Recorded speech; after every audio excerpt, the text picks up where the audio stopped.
Hello everybody.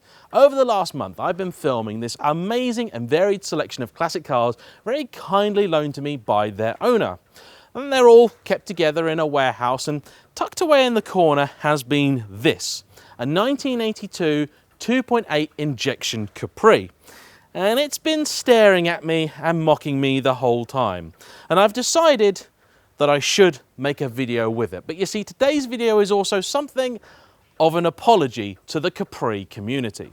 I have previously made a video on a Capri, you see. It was on my father's Mark I 3000E, a beautiful and very rare car. However, that video was made in less than ideal circumstances.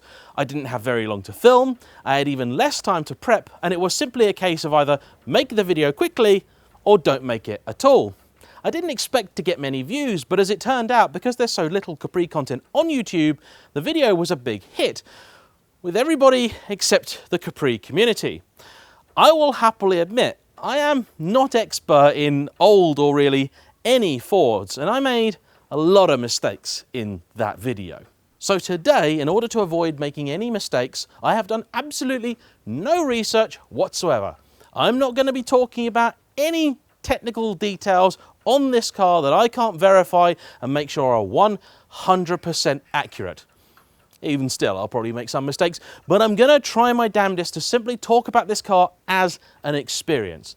And because the Capri is a quintessentially British car, it's a very important part of our culture, I would invite all of you to share your many Capri stories, and there are many Capri stories, in the comment section down below.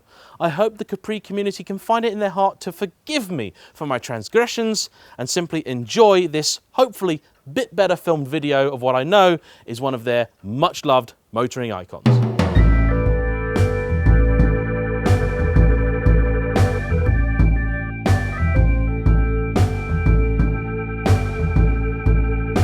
I think it's pretty fair to say that Britain has always had something of a love affair for the car you've always promised yourself.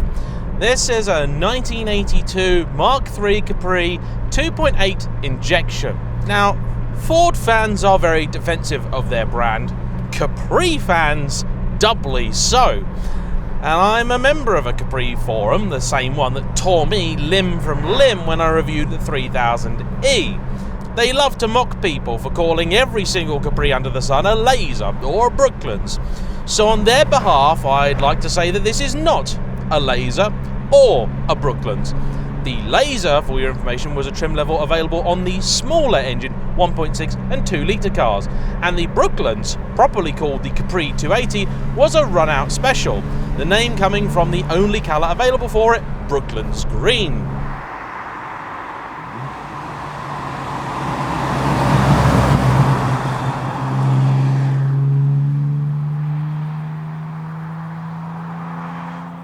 The Capri Mark III is an interesting car. Technically, it's a heavy facelift of the second generation Capri, and this was introduced in 1978. For most of the world, it ceased to be in 1984, but in Britain it carried on for another couple of years officially, but in practice there were still cars in showrooms until essentially 1989. I've never driven a Cologne-engined car. Capris come with a number of different engines. Another mistake I made previously where I said that the V4 was a Pinto. That was wrong. I believe you could get Pinto engines and you could also get V4s in early Capris, but they were not the same thing.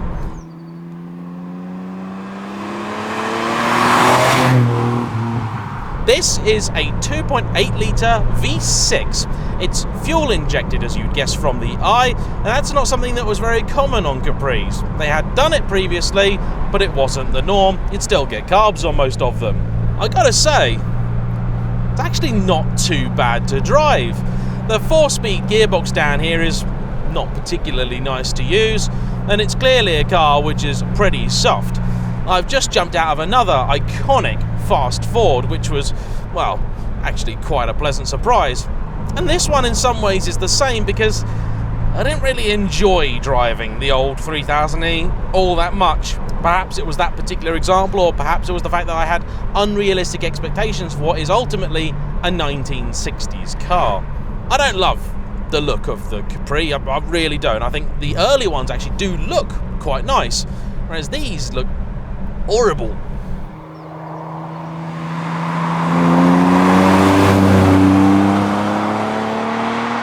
Brakes will eventually bring you to a halt at some point. The view out the front's pretty good. You got that nice big long bonnet, and it does look every sort of bit pint-sized Mustang, really. Problem is, in the 1980s, the Mustang was an ugly so-and-so as well. There was a V8 Capri as it happened, but I believe only in the South African market. The Piranha it was called, if memory serves. This engine is very smooth, very nice, reasonably torquey. It's got a good sound too.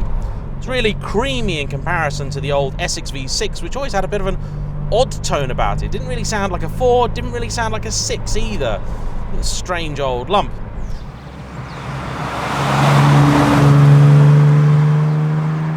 Claimed power was about 160 brake, but in reality I'm told they rarely ever made that, 150 probably being a bit more realistic. It's another mistake that I made in the last review where I said that a good crossflow 1.6 is nearly as powerful as a 3 litre. What I actually should have said was that apparently a crossflow once breathed upon was nearly as fast as a 3 litre.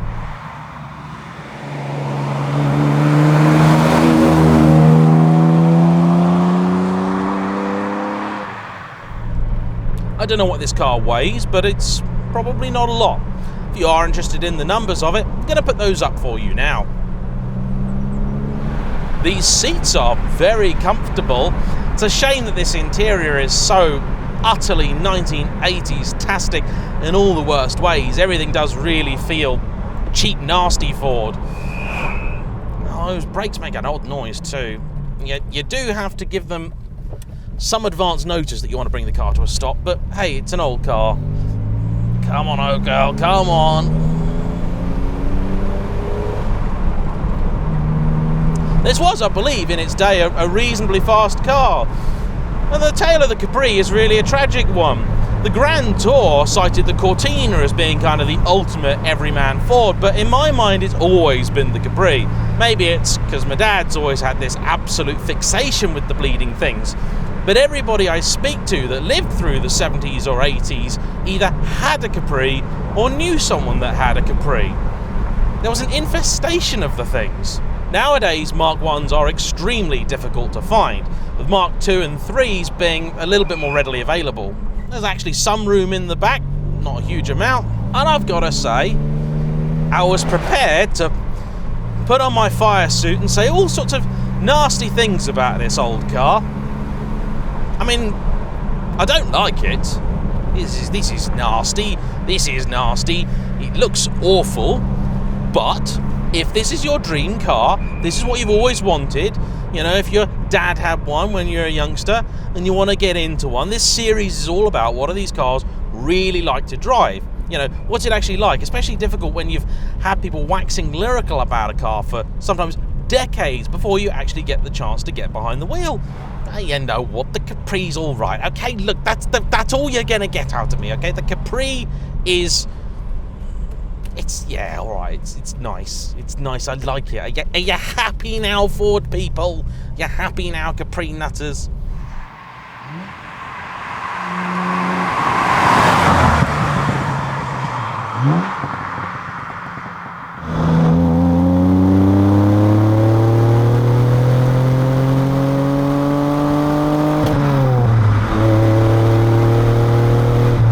Up to about 60 mile an hour, this car's pretty brisk.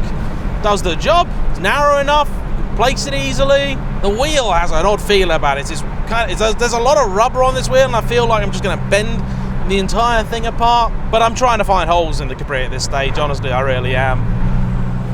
It's floaty, but I don't mind it.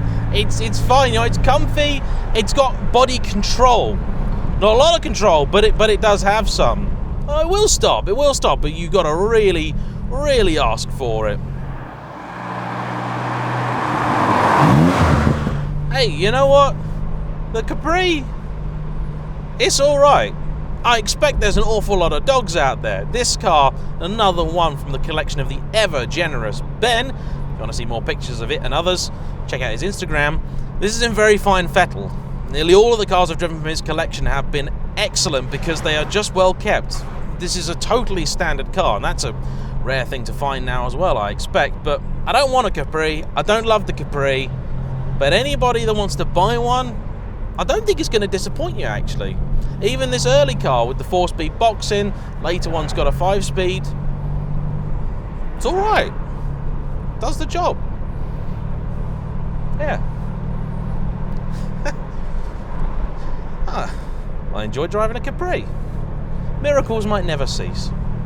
Thanks for watching, everyone. Please like, comment below, subscribe if you haven't already, and I'll see you for the next one. Bye-bye.